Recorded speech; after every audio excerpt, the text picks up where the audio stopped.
ونستهديه ونعوذ بالله من شرور أنفسنا ومن سيئات أعمالنا من يهده الله فلا مضل له ومن يضلل فلن تجد له وليا مرشدا بسند المتصل إلى الإمام العارف بالله الشيخ ابن أبي جمرة رحمه الله تعالى قال عن أبي هريرة رضي الله تعالى عنه أن رسول الله صلى الله عليه وسلم قال إن الملائكة تصلي على أحدكم ما دام في مصلاه الذي صلى فيه ما لم يحدث تقول اللهم اغفر له اللهم ارحمه. قال عن أبي هريرة رضي الله تعالى عنه قال صلى بنا رسول الله صلى الله عليه وسلم إلى آخر الحديث. Jadi dengan hadis yang pertama, lillahil hamdu wal minnah, kita panjatkan puji syukur kita kepada Allah Subhanahu wa taala yang walaupun tidak tiap waktu tapi yang secara jelasnya tidak kurang daripada sekian waktu, yang pada waktu kita berkumpul di sini, yang pada waktu kita melaksanakan sembahyang Isya secara berjamaah, kemudian kita sambung dengan pengajian selama tidak kurang daripada 1 jam setengah, yang kita akan berakhir atau majelis kita akan kita akhiri pada pukul 9.30.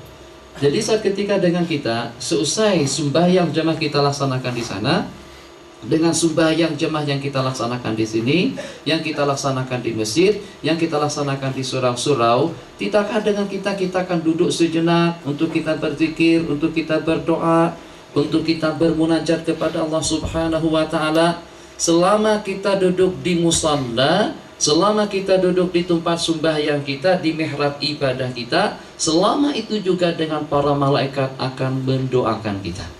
Allahumma ghfir lahu, Allahumma arhamhu. Masya Allah, tabarakallah. Ampunilah dia ya Allah, rahmatilah dia ya Allah. Kira-kira daripada mulut yang bersih, daripada jasmani yang nurani, daripada makhluk Allah yang suci, la yaf'aluna la ya'sunallaha ma amarahum wa yaf'aluna ma yu'marun. Ulama berpendapat yang merasa banyak kesalahannya, yang merasa banyak kemungkarannya, yang merasa banyak dosanya, yang merasa banyak kemaksiatannya, senantiasalah duduk di masjid, senantiasalah duduk di musalla, senantiasalah duduk di mihrab-mihrab ibadah, dengan catatan malam yuhdis, dengan catatan malam yuhdis au yaqum, selama dia tidak berhadas dan selama dia tidak meninggalkan majelis zikir, majelis ilmu, majelis tempat dia sembahyang.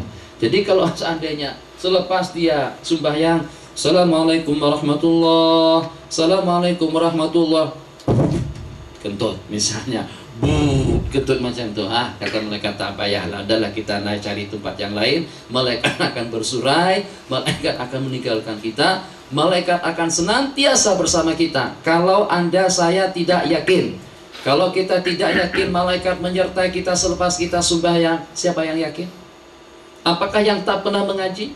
Apakah yang tak pernah ke masjid? Apakah yang tidak percaya dengan agama Islam? Apakah yang tidak percaya dengan Rasulullah?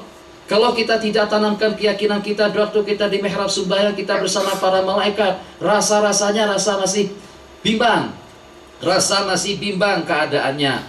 Nampak kelihatan tidak percaya, nampak kelihatan masih was-was, nampak kelihatan masih ragu. Kalau kita tidak percaya dengan hadis riwayat daripada Imam Bukhari, bahwasanya malaikat akan mendoakan kita selepas kita sembahyang, selama kita masih tetap duduk di tempat mihrab sembahyang kita, selama kita masih duduk, selama itu juga dengan doa dan munajat daripada para malaikat, Allahumma ghfirlahu warhamhu. Kalau kita tidak percaya, siapa yang yakin? Siapa yang percaya? Justru dengan kita yang beriman dan yang percaya kepada Allah dan Rasulnya, antu'mina billahi wa malaikatihi wa kutubihi wa rusulihi, percaya dengan kitab-kitab yang diturunkan, percaya dengan rasul-rasul yang diutus. Wa ma yantiqu 'anil hawa in huwa illa wahyu yuha. Bagaimana tidak kental keyakinan saya pada waktu saya duduk di majelis ilmu saya dengan malaikat? Bagaimana tidak kental keyakinan kita suatu saya duduk di mihrab sembahyang saya bersama para malaikat? Bersama saya tidak kental. Bagaimana tidak kental keyakinan saya waktu berjalan ke sana dan kemari didoakan oleh malaikat.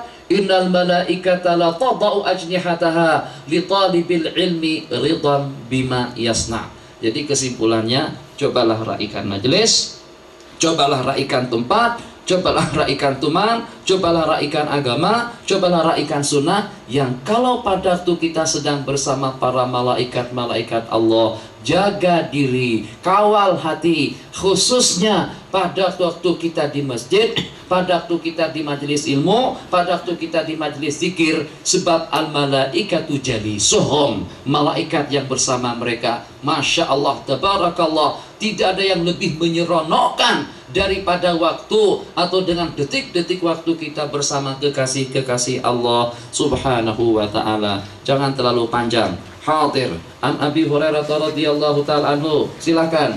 Qala an Abi Hurairah radhiyallahu anhu qala صلى بنا رسول الله صلى الله عليه وسلم إحدى صلاتي عشي صلاتي العشي, ya imma sembahyang zuhur, ya imma sembahyang asar, itu disebut dengan salatai asyi. Terus qala Ibnu Sirin wa sammaha Abu Hurairah walakin fa bina raka'ataini.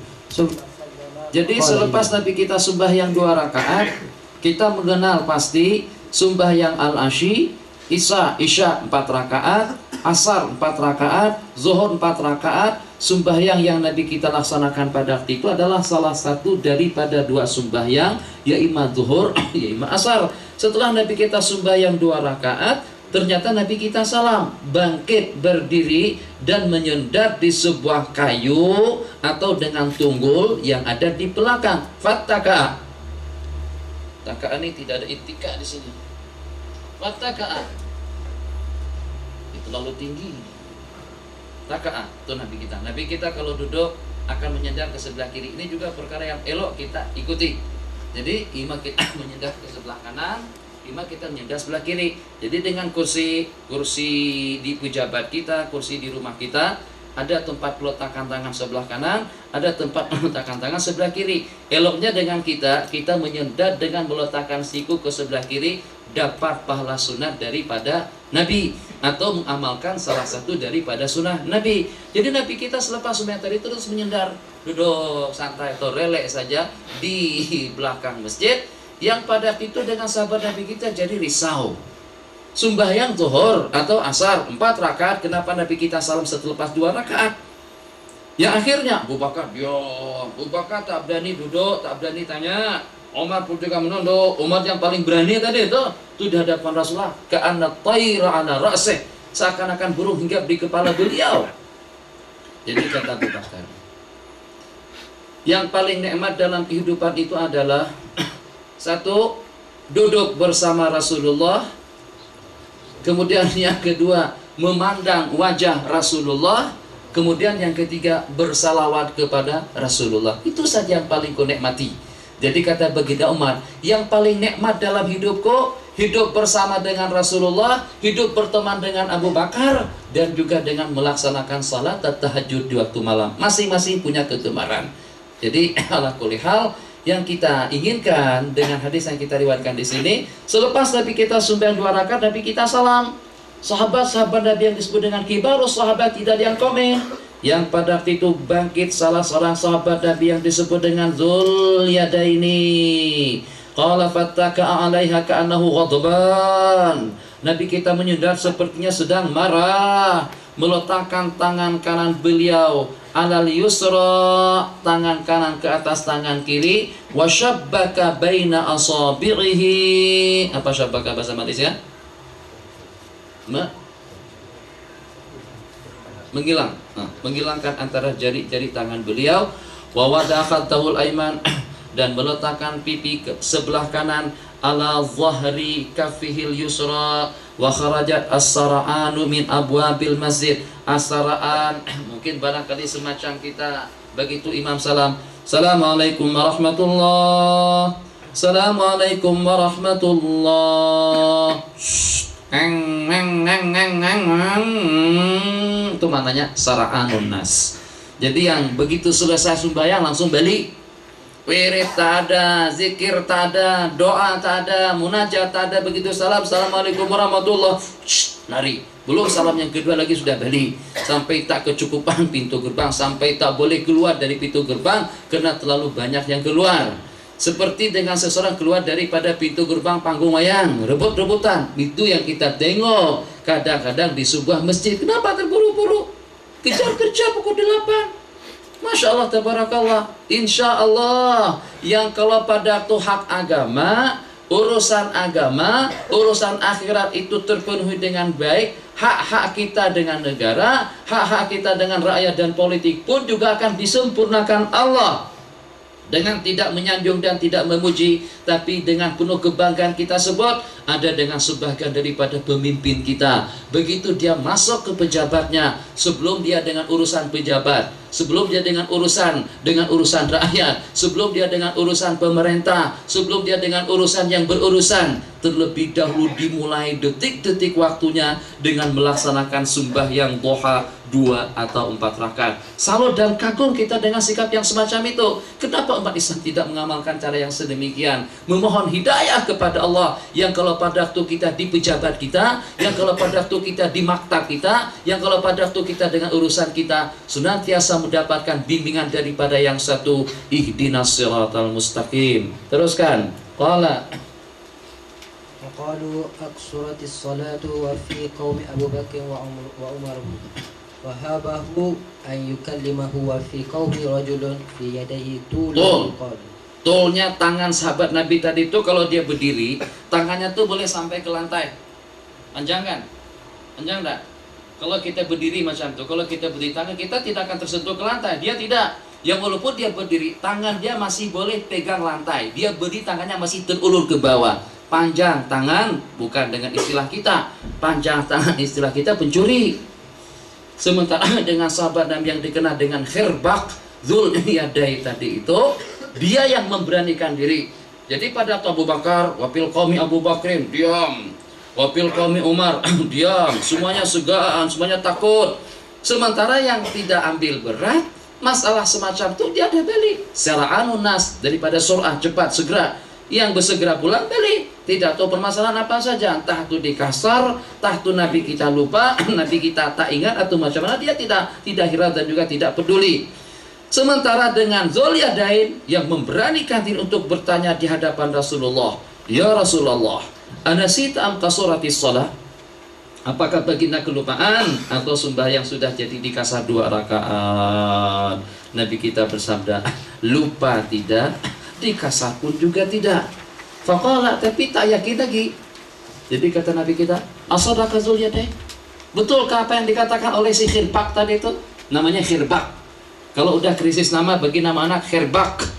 Itu insya Allah satu-satunya di dunia.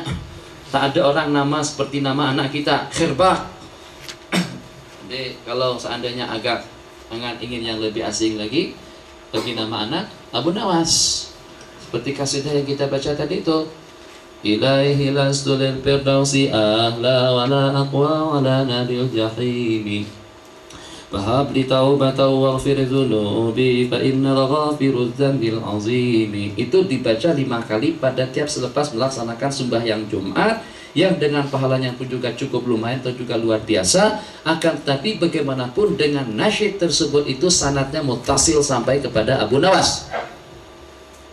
Yang saya tidak mau dan hukum juga tidak mau, jangan sampai dengan kita mengamalkan zikir yang semacam itu selepas sembahyang Jumat kita laksanakan, sedangkan dengan zikir yang warid tasbih 33, tahmid 33, takbir 34 kita tinggalkan.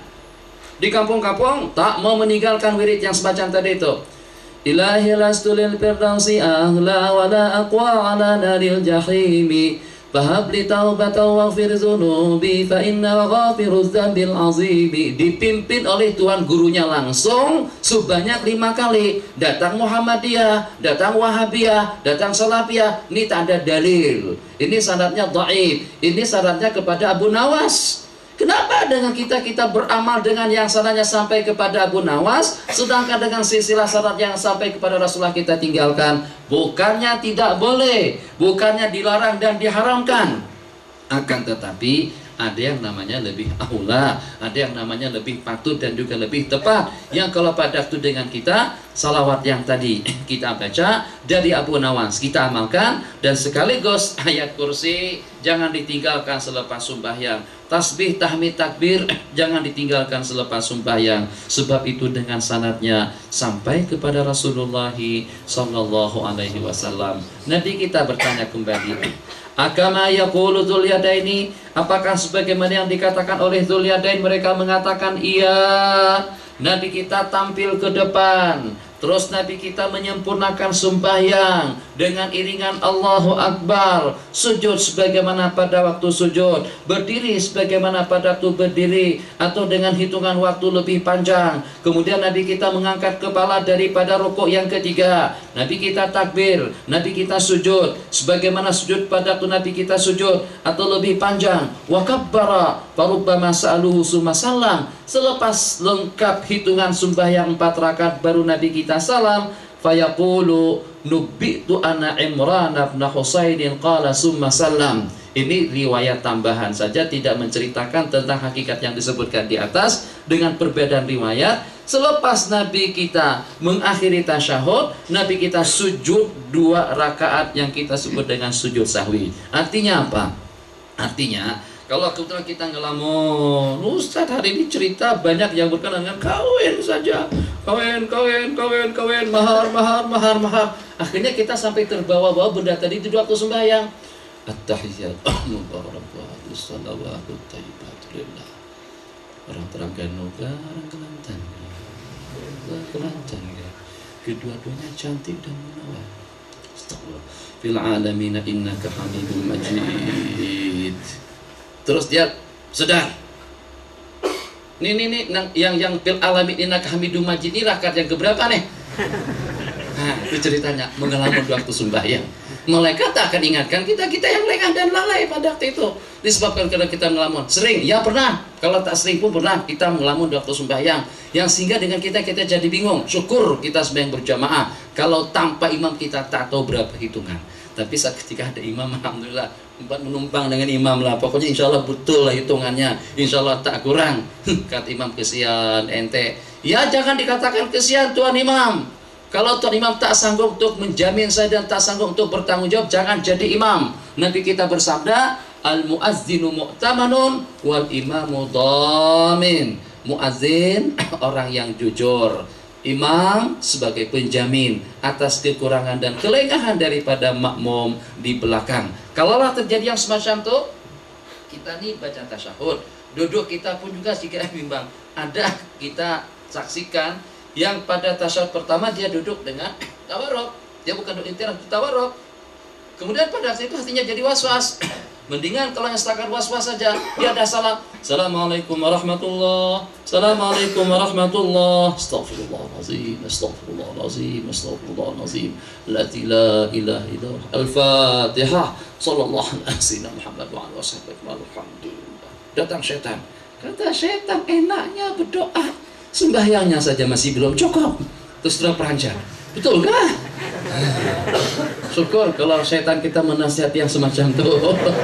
Kata setan, sabas, kalau cukup dah kalah rakatain kifayah bah, mus arba itnen bas. Jadi setan sangat seronok sekali. Waktu dia berhasil dan berjaya, dia sudah tepuk tangan dengan teman-temannya. Masya Allah, saya berjaya sekarang hari ini untuk melengahkan dan melalaikan dia. 4 jadi 2, 4 jadi kasar, 4 2 tertinggalkan. Pada waktu dia bersalaman dengan temannya, saudara kita pada waktu itu, astagfirullahalazim, a'udzubillahi minasyaitonirrajim, Allahu Akbar. Dia akan lesu kembali. Syaitan akan menangis kalau pada waktu kita kembali kepada ibadah kita. Tapi dengan catatan, tidak terlalu lama. Kalau selepas assalamualaikum warahmatullah, assalamualaikum warahmatullah, bismillah. Ya Latifu ya Kafi, ya Hafidhu ya Syafi, Allah ya Latif. Setelah ya Latif, ya Radud, ya Wadud, ya Zakar, ya Qahar, apa segala macam, baru dia sadar. Nah, kalau macam itu disebabkan karena dengan detik waktunya sudah panjang, disebabkan dengan hitungan waktunya sudah panjang, Anda tak boleh kembali ke dalam sembahyang. Jadi kita boleh kembali dengan takbir. Kalau kita salam, kalau memang dada kita tidak terpusing daripada kiblat, sambung. Assalamualaikum warahmatullah. Kata syaitan, Jangan salam dulu. Tasyahud masih belum habis. Oke, at-tahiyatul mubarakat, tidak ada masalah. Seperti juga kalau kebetulan dengan kita, selepas kita salam, yang dengan kita berzikir, ulama berpendapat kalau perbincangan antara kita dengan seseorang tidak lebih daripada 6 kalimat, itu dengan kita masih dibenarkan untuk kembali menyempurnakan sembahyang. Surat as-salatu ya Rasulullah 5 saja. Nabi kita bersabda, as-sadaqa dzul yadaini. As-sadaqa dzul yadaini. Yang sebelumnya lam unsa walam tuqsar. Tak dikasar, tak lupa. Lupa tidak, dikasar tidak. Betulkah apa yang dikatakan oleh Dzul Yadain tak lebih daripada 6 kalimat? Kalau percakapan kitanya setakat 6 kalimat saja, sembahyang masih boleh disambung. Assalamualaikum warahmatullah. Saya tak sedar pada waktu itu. Assalamualaikum warahmatullah. Ustaz baru sembahyang 3 rakaat. Saya kata, betulkah? Saya sudah cukup tadi hitungannya. Kata dia, tak Ustaz, baru 3 rakaat. Tak, saya yakin sudah cukup 4 rakaat. Itu tak boleh disambung lagi macam itu. Itu sudah sampai ke hai sapi. Tak boleh. Terus qala an Abi Sa'id al-Khudri radhiyallahu ta'ala anhu qala sami'tu an-nabiy sallallahu alaihi wasallam yaqul idza shalla ahadukum ila syai'in yasturuh minan nas, apabila dengan salah seorang kamu sembahyang kepada sesuatu yang melindunginya daripada orang ramai, farada ahadun ayyajtaza, terus ada seseorang yang ingin melintas di hadapannya, falyadfa'hu. Nah, ini kita praktekannya di masjid dan juga dengan orang Mesir. Coba saja kalau tak percaya, orang Mesir yang sembahyang yang macam tuh, kaki dibuka lebar, apa sih berdiri?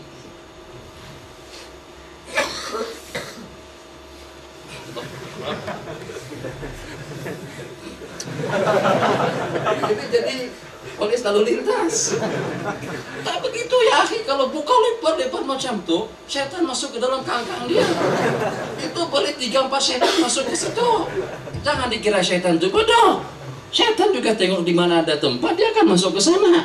Jadi ulama mengatakan 1 jengkal saja ukuran antara kanan dan kiri. Kalaulah harus dibuka pun jangan terlalu lebar semacam itu. Ada lagi yang sujud masya Allah tabarakallah seperti merayap. Kita tengok dari sini, tak semacam itu berlebihan, ya, berlebihan itu namanya tasyadud fitin. Jadi kita tengok dia, Allah tabarakallah. Memang ada riwayat Nabi kita pada waktu sujud itu kalau seandainya dengan seekor anak kambing boleh melintas di bawah dada Nabi. Memang terangkat punggung Nabi dan dada Nabi. Jangan sujud lekat dengan tempat sujud, lekat dengan tanah, tidak. Memang betul, tapi tak juga dengan kita tuh tangan dekat ke merah situ, kaki di sini. Itu macam mana? Itu bukan sujud, itu namanya meniarap. Itu meniarap. Tidur jangan meniarap, makruh. Itu Nabi kita katakan da'jatul maghdubi alaihim. Daj'ah al-maghdubi alaihim itu adalah tidurnya orang yang dimurka Allah. Baik laki-laki maupun perempuan, ya kita tidur bertelantang, di mana dengan kita mengiring ke sebelah kanan dengan berbantal telapak tangan, silakan. Bismikallahumma ahya wa amut, tidur macam itu silakan. Begitu juga boleh bertelantang, tidak mengapa, tapi meniarap yang disebut dengan al-imbitah hukumnya makruh atau haram. Nabi kita bangunkan seseorang yang berimbitah di waktu tidurnya, itu adalah baringan yang dimurka dan yang dibenci Allah Subhanahu wa ta'ala. Jadi kalau kita sudah ada sutra, ini diamalkan. Memang bukan untuk dibaca. Kalau untuk dibaca ilmu tidak berberkat dan tidak akan memberikan syafaat. Ilmu dibaca, diamalkan. Kalau pada waktu kita sembahyang cari sutra, tak ada tembok, sutra itu pelindung. Tak ada tembok, diletakkan meja semacam ini. Kalau ada dinding, dengan dinding. Kalau tak ada dinding, dengan kursi. Kalau tidak ada kursi, cari tiang. Tuh, dengan tiang-tiang yang di situ. Kalau tak ada tiang, kursi tidak ada, almari tidak ada, meja tidak ada, tembok tidak ada. Bagaimana kita sembahyang supaya sembahyang kita lebih sempurna? Jangan kita lengahkan pahala dan kebaikan seperti itu. Tidakkah dengan kita ingin sempurna dengan segala-galanya? Kenapa kita dengan cincin? Kenapa kita dengan jam tangan? Kenapa kita dengan perhiasan? Kadang-kadang dengan jam tangan kita tak mau ketinggalan, spek mata tidak mau ketinggalan, cincin tidak ketinggalan, sorban atau dengan soko tidak ketinggalan. Begitu juga dengan tali leher tidak ketinggalan. Masya Allah, tabarakallah. Pada itu tak ada yang wajib. Yang wajib tutup aurat saja. Kita boleh mengaji di sini, setakat menutup daripada pusat sampai ke letak. Biar sini terbuka kedinginan, tak ada masalah. Kenapa tak wajib ditutup? Kenapa kita? Ada lagi yang pakai selendang di sini. Kemudian juga dengan akhwat, tuh dengan perhiasan yang diletakkan di sini. Kemudian juga dengan pipi yang dicucuk atau ditosok di sini. Berlian yang di sini. Kemudian dibuatkan lagi dengan apa yang hitam itu namanya? Dibuatkan lagi dengan tai lalat palsu atau apa namanya di sini. Itu untuk apa? Kecantikan, kesempurnaan. Kenapa kita tidak mau sempurna dengan ibadah kita? Tuh, untuk apa ketupat yang tidak boleh dimakan tuh? Nanti kena ambil tuh, nanti orang tak terima tuh ada tak? Ustaz tuh cakap apa lagi? Tuh dia ketupatnya. Ketupat tuh la yusmin wa la yughni min ju'. Yang pertama, dan tak pernah bagi kenyang. Yang kedua, tapi dia cantik dan indah dan mengingatkan kita dengan hari lebaran. Allah, kau lihat. Ini juga ini apa nih? Tuh lampu disco tak pernah dipakai. Kenapa? Coba kelihatan cantik. Colornya pun hijau. Ini berarti pas. Biru berarti UMNO. Kuning berarti agak dekat sedikit dengan keadilan. Tuh dengan Golkar misalnya. Allah, kau lihat tuh melambangkan apa saja lah yang kelihatannya cantik dan mempesona. Untuk apa? Tuh dengan tirai diletakkan di situ. Tuh dengan akhbar lagi ada naik ke atas itu tuh, masalah tabarakallah. Tuh perhiasan tuh untuk kesempurnaan. Sebenarnya tidak begitu diperlukan. Tuh kipas diam saja tak buat apa-apa. Tuh begitu juga dengan tirai. Banyak benda-benda kita buat yang pada akhirnya tidak begitu kita perlukan. Kesempurnaan. Kenapa sembahyang sembarangan saja? Allahu Akbar. Tuh manusia mundar-mandir lalu lalang di hadapan kita. Jaga kesempurnaan sembahyang. Ibadah kita surga kita. Ibadah kita rahmat Allah. Ibadah kita keselamatan dunia dan akhirat. Ibadah kita syafaat daripada Rasulullah. Man ahya sunnati inda masa di ummati falahu mithlu ajri mi'ati syahid. Mana ada orang Mesir bawa sejadah ke masjid? Budaya Melayu bawa, kalau dalam bab itu tak ada problem. Elok.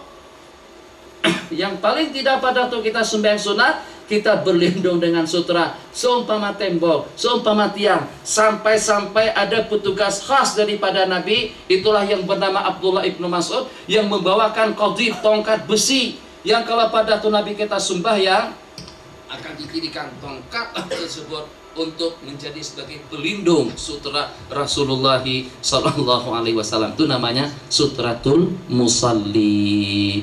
Alhamdulillah, dapat lagi salah satu daripada perkara sunnah besar, artinya sembahyang yang kita laksanakan letak, tapi jangan jauh, jangan tembok situ sembahyang sini. Orang mau melintas dihalang-halang macam tuh. Dia melintas terus marah lagi. Itu Arab tak paham.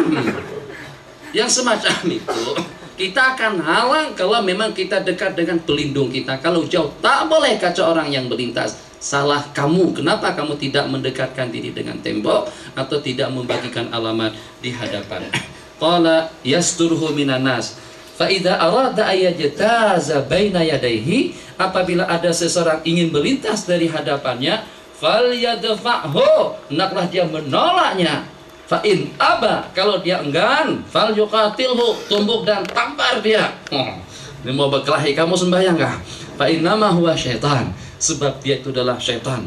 Semacam itu yang dilakukan oleh Sayyiduna Abu Sa'id. Ada riwayat disebutkan di sini pada muka surat 123, seseorang melintasi Abu Sa'idil Khudri, beliau pukul dia, terus dia mengadu kepada Marwan, pemerintah yang berkuasa. Saat ketika dengan Abu Sa'id disiasat oleh pihak kerajaan, kenapa sampai kamu memukul dia? Kata Abu Sa'id, sebab Nabi kita bersabda, yang enggan masih mau juga melintas orang sembahyang itu adalah syaitan. Terus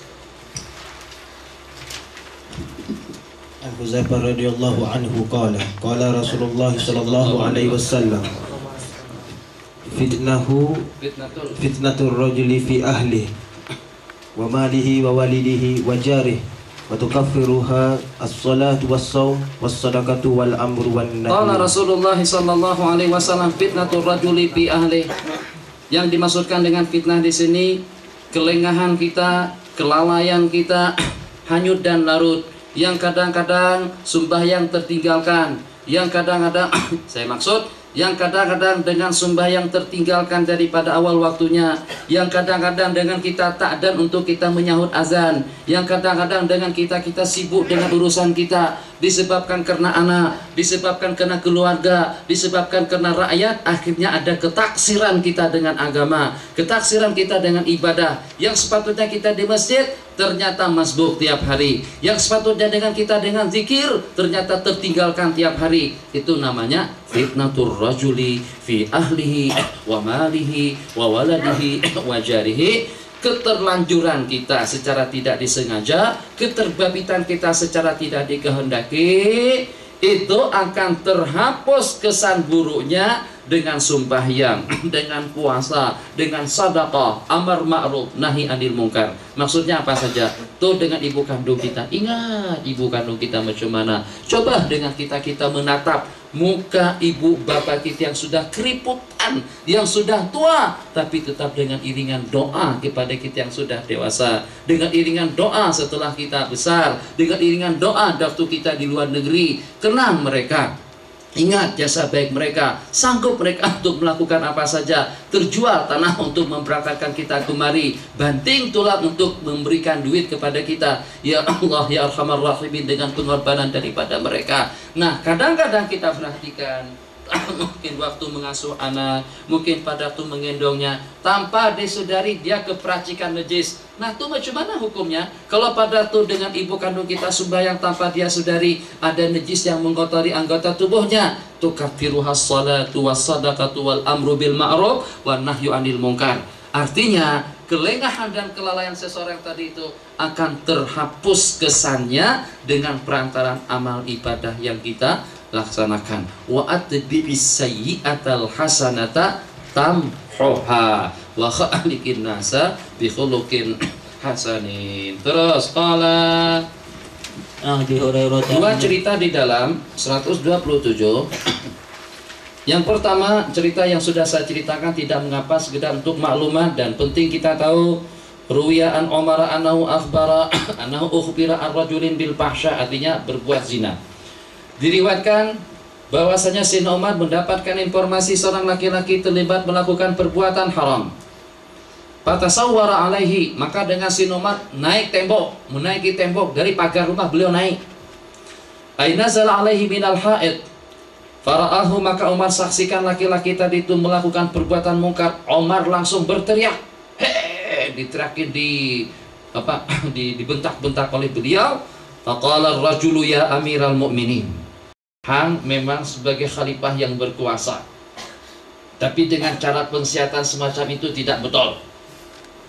Khalifah yang menjadi SB pun tidak betul. Penghuni surga yang menjadi mata-mata sebagai intelijen pun juga tidak betul. Ada berita tidak pasti, Umar langsung saja naik daripada pagar rumahnya, ingin mensiasat, ingin kenal pasti betul atau tidak dengan perbuatan yang dilakukan. Laki-laki tadi itu betul-betul memperingatkan kepada baginda Umar, ya Amiral Mukminin, ana asaitullaha fi wahidatin, sementara dengan ente telah melakukan 3 kesalahan. Satu benda juga yang perlu kita renung, jangan sampai kita menjadi penyekat kebaikan. Kita sepatutnya dalam kehidupan kita yang kerdil dan yang sedikit ini, kita sebagai pembuka pintu gerbang kebajikan. Jangan sampai kita yang menghalang-halang kebaikan orang untuk berbuat baik. Jadikanlah diri kita sebagai pembuka pintu kebaikan kepada semua lapisan masyarakat. Wa mahi, apa saja kesalahanku itu? Jadi kata dia tajassasta, sedangkan Allah berfirman wala tajassasu. Wa ataital buyuta min zuhuriha, sedangkan Allah berfirman wa'tul buyuta min abwabiha.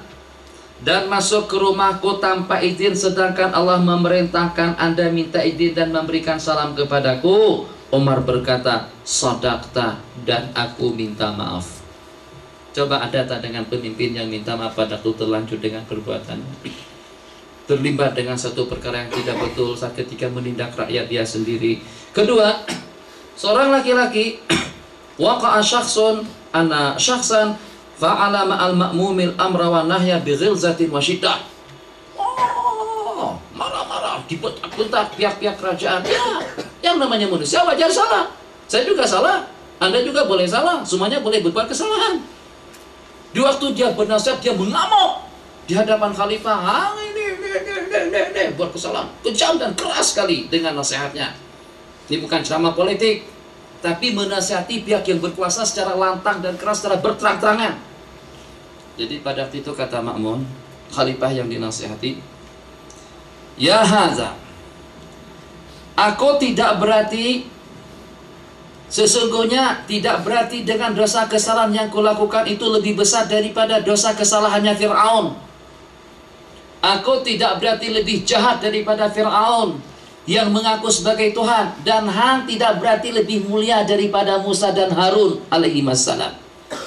Aku tidak berarti lebih jahat daripada Fir'aun. Kamu juga tidak berarti lebih mulia daripada dua orang Nabi Musa dan Harun, yang walaupun dengan Fir'aun yang mengaku menjadi Tuhan, ana rabbukumul a'la, Allah perintahkan kepada Nabiullah Harun dan Musa, qala qula lahu qawlan layyinan la'allahu yatadakkaru aw yakhsha. Katakanlah dengan nasihatmu yang lembut dan yang menyentuh, mungkin saja dia akan sedar dan ingat. Begitu yang difirmankan dan yang diperintahkan Allah kepada Nabiullah Musa. Jadi Anda tidak berarti lebih hebat daripada Nabiullah Musa yang diperintahkan untuk menasihati Fir'aun secara ramah dan lembut. Qala wa fil hadisi la ta'muranna bil ma'ruf wa la tanhauna 'anil munkar aw la yusallitallahu 'alaikum syirarakum fayad'u khiyarukum fala yustajabu lahum. Hadis ini diingat kenapa doa tu'tu guru tak dikabulkan Allah, kenapa sembahyang hajat di stadium tidak dihiraukan Allah, kenapa munajat kita tidak diperdulikan Allah. Jawabannya, pada waktu kita meninggalkan amar ma'ruf nahi anil munkar, yang berkuasa di negara itu adalah orang-orang yang paling jahat. Orang baik meminta, permintaan tidak dihiraukan. Tidak ada jawaban yang lebih sesuai dan yang memang betul-betul mengena sasaran daripada hadis yang diriwayatkan di sini. Jangan sampai bingung. Kenapa doa kita tak dikabulkan? Kenapa pemimpin-pemimpin negara dengan pemimpin yang tidak bertanggung jawab? Sebab ulama tidak tegakkan hukum Allah. Dua prinsip yang terpenting, yang itu yang menyebabkan kita menjadi makhluk Allah yang paling mulia. Kuntum khaira ummatin ukhrijat linnas. Apa sambungannya? Kuntum khaira ummatin ukhrijat linnasi ta'muruna bil ma'ruf wa tanhauna 'anil munkari wa tu'minuna billah. Pada waktu dua yang pertama kita tinggalkan. Kalau berbicara tentang fadail, banyak. Kalau yang berbicara tentang manakib, ramai. Yang berbicara tentang motivasi, tak terhitung. Tapi jarang sekali orang berbicara tentang perkara-perkara haram dan mungkar. Itu tak boleh, itu mungkar, itu haram, itu terlaknat. Berdadan aurat tidak boleh, itu jarang disentuh. Yang banyak disentuh, fadailul a'mal. Ini, begini-begini dengan balasannya. Tuh dengan ilahi rasulil, begini dengan balasannya. Tuh dengan tasbih, begitu dengan balasannya. Dan itu pengajian yang paling diminati oleh masyarakat, khususnya di Indonesia. Kalau cakap mengenai haram, sentuh bab merokok, sentuh bab aurat, tabarrujal jahiliyatil ula, perjudian, riba atau bunga, orang tak mau dengar. Kurang diminati pengajian-pengajian yang seperti itu. Akhirnya kisah buruknya, tuh guru berdoa bermunajat kepada Allah, tak dihiraukan Allah. Kenapa? Sebab dengan dua prinsip yang pertama kita tinggalkan, akan jadi baik, akan jadi elok, akan menjadi mulia di sisi Allah. Yang kalau pada waktu kita mendapatkan teguran daripada saudara-saudara kita seagama, untuk apa Anda jadi Mustafa? Untuk apa Anda jadi Aidil? Untuk apa kita jadi manusia yang dikehendaki Allah, yang ditakdirkan Allah dengan segala-galanya, kalau Anda tidak berkenan untuk menegur kejanggalan saya? Mananya Mustafa tidak cinta dan tidak sayangkan saya, tidak menghormati saya. Kalau pada waktu saya berbuat kesalahan di sini, kalian tidak tegur. Kalau memang betul-betul kita bersaudara seagama, kekurangan, kejanggalan, kesalahan, kekeliruan daripada saudara kita, seperti itu adalah telunjuk tangan kita yang berbuat kesalahan. Kita tak mau telunjuk tangan kita sakit. Kalau seandainya masih janggal dia dengan kawan-kawannya, itu maknanya anggotanya tidak sehat. Saya tak mau kalau sampai tangan saya kesakitan. Apakah saya boleh tidur kalau tangan saya sakit? Begitulah persaudaraan antara satu sama lain. Kita tidak tinggal diam. Yang walaupun kadang-kadang kena ditegur dan juga kena dinasihatkan, orang akhirnya jadi benci kepada kita. Biar dia benci, justru dia nanti akan berterima kasih kepada kita, akan peluk kita di akhirat. Jazakumullahu khairan atas peringatan dan nasihatmu pada waktu itu. Tidak problem. Kalau Ustadz, kalau Aidil, siapa sih yang begitu? Ustadz, hati-hati, ada ular di dalam. Langsung saya buka. Saya ketakutan dan kaget, terkejut, terperanjat. Padaku diberitahukan ada ular. Tak ada ular ya, tak ada ular, tak ada. Yang dikira ada ular di sini. Padaku yang beritahukan ada bom misalnya di dalam. Tulisan hati-hati Ustaz, hati. Langsung tong saya lemparkan jubah saya tadi itu. Kenapa? Sebab ada bahan ledakan di dalam yang akan meledak, yang akan meletup. Terima kasih Aidil, jazakumullahu khairan. Nasi buryani, nasi mandi, ikan haruan, semuanya saya bagikan. Jazakumullahu khairan. Saya peluk, ya ampun, hangat sekali, jazakumullahu khairan. Sebab kalau tidak mati saya. Meletup, Allah. Ayo baca menatap. Terima kasih. Pada waktu meletup tadi itu tak tahu laki perempuan, dia peluk semuanya. Sampai yang elektrik pun dia peluk juga. Kenapa? Sebab saking terima kasihnya, saking gembiranya. Ya Allah, tak tahu entah itu pohon kayu, pokok kayu atau tulisan peluk dia peluk macam itu. Kenapa? Karena selamat. Tengok macam itu tak? Kalau pada waktu bom meledak di mana saja. Nah, kalau begitu, itu hanya setakat menyelamatkan jasmani Anda daripada bencana atau juga daripada penyakit. Bagaimana kalau dengan seseorang yang menyelamatkan kita daripada dosa, yang menyelamatkan kita daripada kemungkaran? Tentu lebih wajar dan patut kita berterima kasih dengannya. Tapi itulah problem kita, yang dengan kita tidak berkenan dengan teguran-teguran yang seperti itu. Padahal pada hakikatnya untuk menegakkan ad-dinun nasihah, kita harus menerima fakta yang sedemikian. An Abi Hurairah radhiyallahu taala anhu, anna Rasulullah sallallahu alaihi wasallam qala yata'aqabuna bikum, bersilih ganti para malaikat-malaikat di waktu malam dan siang, dan mereka berkumpul di waktu kita melaksanakan salat fajar dan asar. Summa ya'rujul ladzi batu bikum, kemudian akan naik para malaikat-malaikat yang bertugas hidup bersama kita, duduk bersama kita di waktu malam. Allah pun juga akan bertanya kepada mereka, sedangkan Allah Maha mengetahui, kaifa taraktum ibadi, macam mana mereka kalian tinggalkan? Fayaquluna taraknahum wa hum yusallun, kami tinggalkan mereka di waktu asar di saat mereka sedang sembahyang, dan kamu tungguin mereka di waktu subuh di saat mereka sedang melaksanakan sembahyang subuh. Persilih gantian antara malaikat dengan malaikat. Yata'aqabuna fikum malaikatun bil-laili wa malaikatun bin-nahar, masa pertemuan, perpindahan tugas atau dengan pelaksanaan tugas itu di antara waktu asar dengan waktu subuh. Jadi sekarang yang menyertai kita sekarang adalah malaikat di waktu asar. Sejak asar tadi itu mereka sudah bersama kita, mengawal kita, menjaga kita, mencatat segala-galanya. Tah kita berzikir, tah kita berilah-ilas, tah kita beramal. Pendek kata, sekecil apapun kebaikan yang terlintas di dalam hati, itu dalam rekaman para malaikat. Nih dengan peralatan yang canggih, nih dengan peralatan yang canggih, ini juga canggih, ini dengan pembesar suara, dengan rekaman daripada mereka tentu lebih canggih, yang sampai mereka tahu apa saja yang terlintas di dalam hati. Masya Allah, dengan getaran daripada suara hati, dengan getaran daripada bisikan hati, itu juga dalam rekaman daripada para malaikat, dengan bau yang harum, dengan bau yang keciuman positif di sisi Allah. Masya Allah, tabarakallah. Yub'asun nasu ala qadri niyatihim, yang walaupun tak dilaksanakan tapi tidak lebih daripada terlintas di dalam hati, itu sudah merupakan kebaikan kita nanti pada hari kiamat. Nah, begitulah yang disebutkan di sini. Jadi malaikat-malaikat tadi itu akan beralih tugas. Malaikat yang bersama kita di malam hari ini akan naik, membuat laporan dan menyerahkan dokumen kepada Allah. Sedangkan dengan malaikat yang ditugaskan untuk bersama kita di waktu siang akan turun pada waktu yang sama. Perselisihan, bukan perselisihan perkelahian kalau perselisihan. Hah? peralihan, pergiliran. Oke. Persilihan, pergiliran antara para malaikat, satu pada waktu asar, yang kedua pada waktu subuh. Kalau pada waktu asar kita tidur, maknanya amal ibadah kita akan diangkat nanti pagi. Kalau pada waktu subuh kita tak bangun, maknanya dengan malaikat tidak bersama kita. Akhirnya amal ibadah kita yang di sepanjang malam tuh tertangguhkan, akan diangkat dan akan dilaporkan ke waktu asar nanti. Itu kalau kita tidak melaksanakan sembahyang tepat pada waktunya. Terus An Anas bin Malik radhiyallahu anhu an Nabi sallallahu alaihi wasallam qala man nasiya salatan falyusalli idza dzakaraha la kafarata laha illa dzalik aqimus salata li dzikri. Seseorang yang kelupaan meninggalkan sembahyang, seseorang yang terlupa sehingga meninggalkan sembahyang, hendaklah dia melaksanakannya di waktu dia sedar, di waktu dia ingat. Tidak ada kafarat dan tidak ada sanksian selain daripada itu. Aqimis sholata li dzikri. Asik nonton.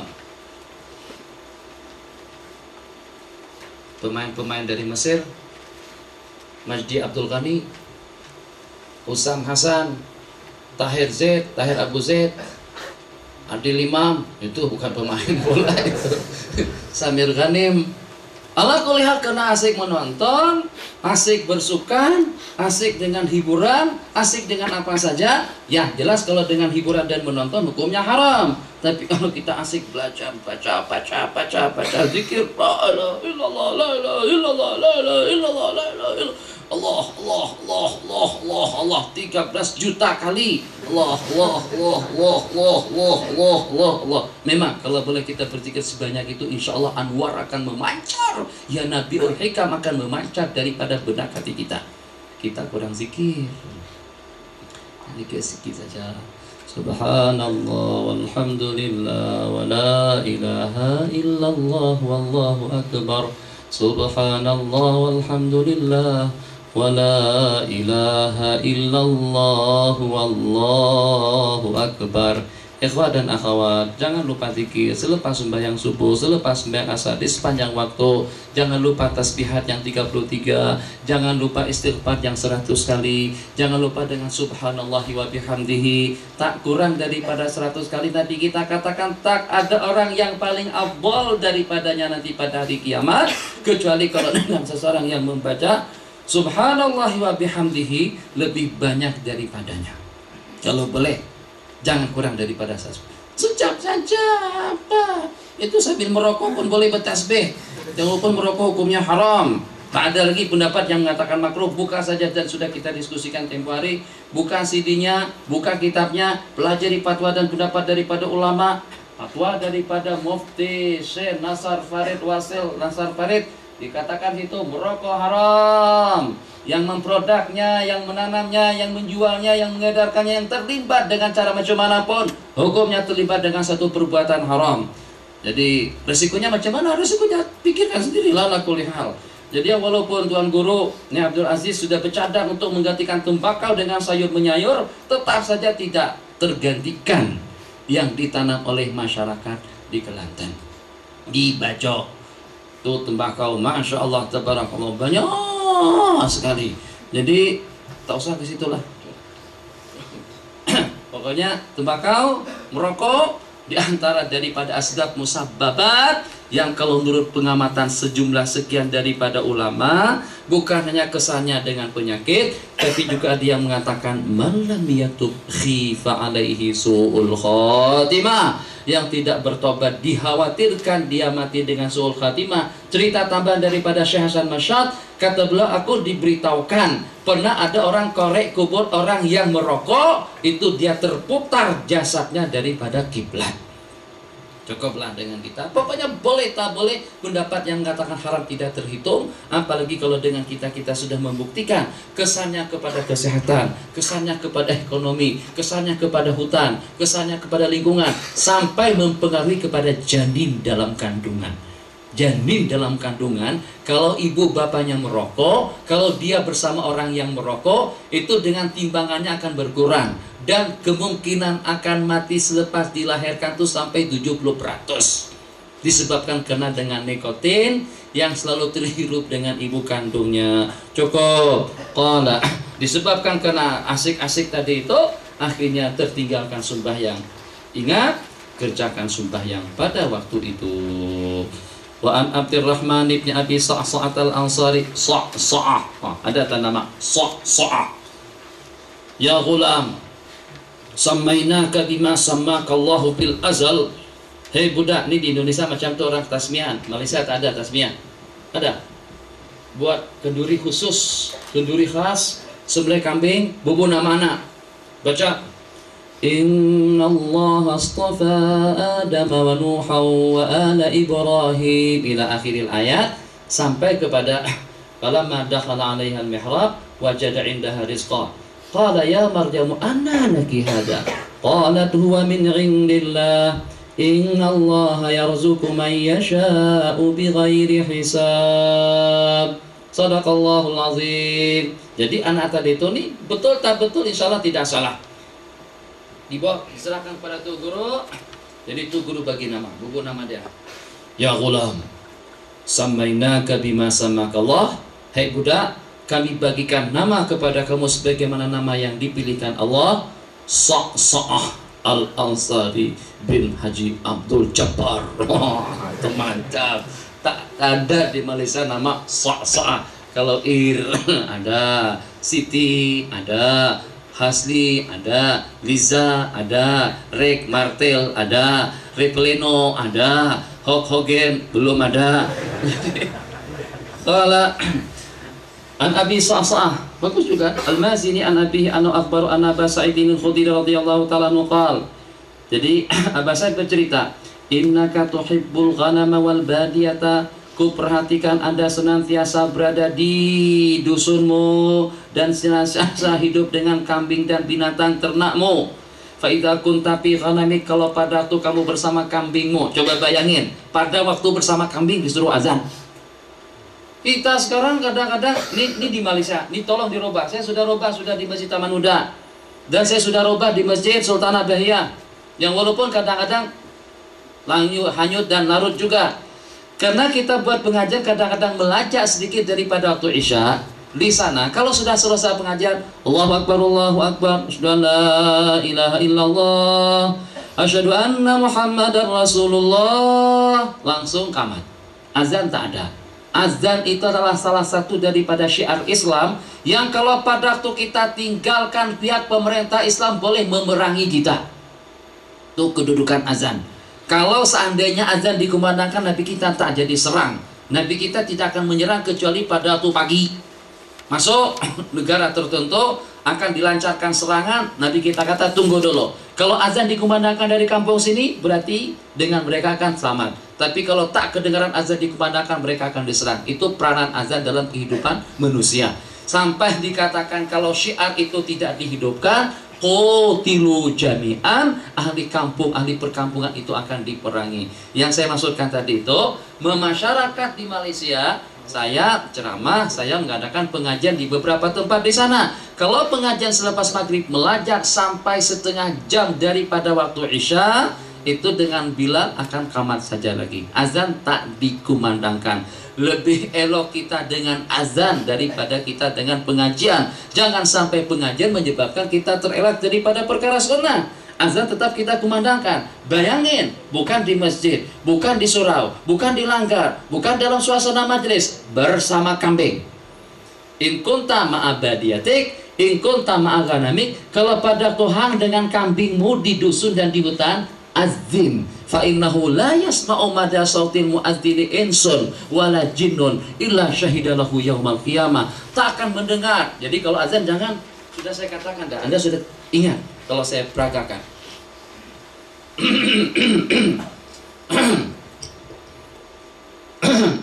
Mike, adjust sedikit. Senang saja.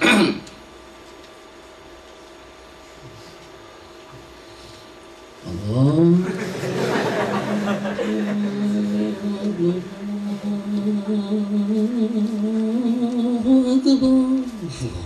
Gayanya tadi itu rasanya suara boleh sampai ke high sadis. Masya Allah. Tahu-tahunya tuh sampai malaikat yang di samping menyamping kiraman katibin sampai tak dengar dia azan. Itu macam mana? Prakteknya, teorinya Masya Allah. Enggak. Jadi biar kita relek saja, santai saja. Seperti Arab Mesir kan dia santai dah. Dia tak semacam mana kita tangan masuk. Memang sunat masukkan jari tangan, tapi tujuannya supaya suara lebih lantang. Mesir dah, dia relek ambil mic. Allah. Azan nyaring. Kena nyaring. Imam, tuan guru, elok kalau kita jadi muadzin. Rebutan sampai dibuat undian siapa yang akan jadi muadzin dan siapa yang akan mengambil saf yang pertama. Jangan segan untuk mengeraskan suara dengan azan. Sebesar apapun bulan kita, orang yang jadi muadzin innahu atwalu a'nakan, orang yang paling mengharapkan rahmat Allah nanti pada hari kiamat. Berapa yang sembahyang dengan azan kita, berapa yang ke masjid dengan azan kita, sejumlah berapa yang mendengar azan kita, sebanyak itulah pahala kita dan yang akan menjadi saksi kepada kita pada hari kiamat. Jadi jangan azan Allahu Akbar. Goyangnya banyak tapi bunyi tak ada. Nabi kita kata alti li Bilal, itu kumandangkan azan, bagi taukan kepada Bilal, innahu anda sautan minka, sebab suaranya lebih lantang dan nyaring daripada kamu. Yang saya maksudkan, tak ada orang azan tetap nyaring. Hatta di bilik rumah, di rumah pun kalau pada waktu kita udah masuk, kalau udah masuk waktu, jangan segan nyaring tak apa. Tuh musik nyaring, Siti nyanyi nyaring, Roma Irama nyaring. Jakarta, ibu kota Indonesia, Jakarta, nyaring. Mus Mulyadi macam mana? Aku kan pergi ke Malaysia hanya seminggu. Nah, itu nyaring. Tapi waktu berpikir, wallahualim, malaikat akan geram tengok kita macam itu. Dan malaikat hang kalau menyanyi nyaring sungguh, tapi mengaminkan kau kenapa tak ada suara, zikir kau kenapa tak ada suara, ini kenapa tidak kedengaran. Tapi kalau menyanyi, masya Allah dengan penuh penghayatan, dalam aku berkelana tiada yang tahu. Ini nasirnya. Kemana ku pergi, kini anda tahu apa yang ku cari. Gunung tinggi kan ku daki, lautan ku seberangi, insya Allah tak kalah. Tapi kita tak jadi artis ya akhi. Kita jadi semacam mana kita, itu syawahidnya saja. Ala kulli hal, jangan salah paham. Wah, Ustaz menyanyi melulu. Kau menyanyi melulu tak? Artinya menyanyi terus. Bukan masalah menyanyi terus. Yang kita tak mau menyanyi nyaring, dengan rehan nyaring, dengan rabbani nyaring, tapi berzikir kenapa tak kedengaran? Malaikat tak boleh cacit. Tak malaikat hang cakap apa tadi itu? Suara tak kedengaran. Misalnya saya itu tuh logik saja yang macam tuh. Malaikat tahu apa yang dibaca. Tapi Omar kan kalau baca Quran, Bismillahirrahmanirrahim. Taha ma anzalna 'alaikal Qur'ana litashqa. Abu Bakar, Taha ma anzalna 'alaikal Qur'ana litashqa. Nabi kita melintas. Omar, hang nyaring kenapa? Ya Rasulullah, saya nyaring liuqidal wasnan, untuk membangunkan orang tidur. Saya nyaring supaya aku lebih semangat. Senyaring suara yang kita kumandangkan, sebanyak itu yang akan menjadi saksi kepada kita pada hari depan. Subhanallah. Nanti besok malam kalau kita tak ada lagi zikir-zikir yang kita baca, hafal Asmaul Husna kan? Nas'aluka ya man huwallahu alladzi la ilaha usrono sekali man hafizaha dakhalal jannah. Kalau boleh kita masyarakatkan yang itu saja kepada budak-budak kita nanti waktu kita kembali, insya Allah dengan pahalanya akan mengalir di sepanjang waktu sampai hari kiamat. Malam hari ini tak ada waktu, pokoknya sampai hadis yang nomor 50 baru berhenti. Pak Ustaz banyak cerita. Terus